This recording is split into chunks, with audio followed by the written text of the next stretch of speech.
So I want to talk about skincare, of course. That's how I first found you, I think, on TikTok, because you were talking about like the next gen skincare. So let's get into it.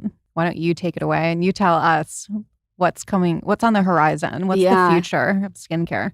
Honestly, there's so much, and it's such an exciting field to watch and partake in.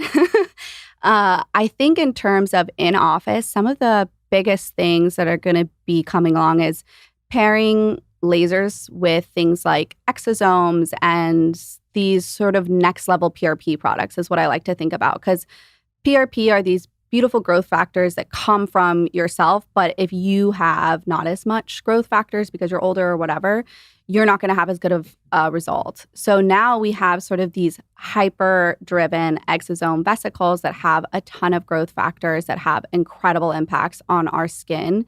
And pairing that with a laser, you're just going to get more penetration. There's some more at-home exosome products coming out. The issue with those is you really want to make sure that they did stability testing, because they're very, very delicate vesicles and they will break down and then do nothing. What about like stem cells? Is that something that you've looked into at all? Yeah, so I think stem cells is also just starting not just for skin, but all over the body and even the brain. It's very exciting. I personally am not as excited about them as exosomes, just because the regulations on them are weird and they go in and out of whether they're allowed or not. And what you're getting from stem cells is just what they secrete out. So they're not actually being implanted and then growing new skin, right? It's really the growth factors that they are secreting out that improve your skin, which is what exosomes do. So, got it. Yeah. So it's easier to just go for the exosomes. Yeah. How do you feel about neurotoxins? I have to ask. I'm a fan. Okay. Yeah, I do it. So what I like to do is do a strong laser like a Fraxel and then do Botox once to twice a year. And the lasers really help it so that I don't have to do Botox all the time. Like last year, I think I did Botox once and it was fine. Got it.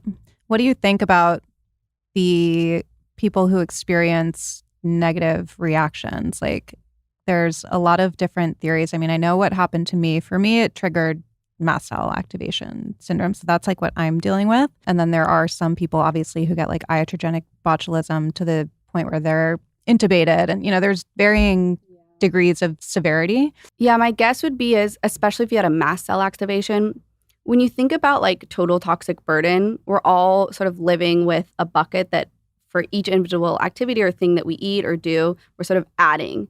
And there gets to a point where it overflows and you can't control that. And then now you have really negative consequences. So if you're very worried about it, one, Xeomin is supposed to be the least toxic. And two, get a total tox test. Get a total tox test before and after and see if you have an increase in toxic burden load. And then you'll really know if it is affecting you in a certain way. Or if you go to a new provider, maybe, you know, who knows? What's a total tox test and where do you get one of those?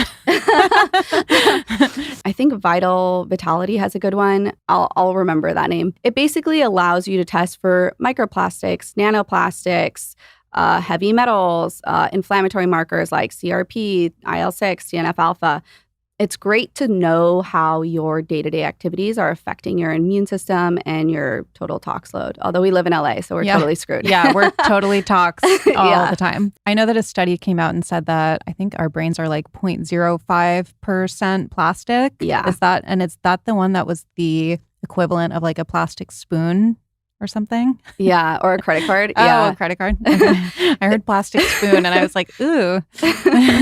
Yeah, so the brain is not great at getting rid of toxic molecules. That's why you want to boost your lymphatic system as well as take spermidine. That's what spermidine will help you with because it promotes autophagy. But in general, neurons don't divide anymore. So it's not like a skin cell where if something goes wrong, it'll die off and make a new one.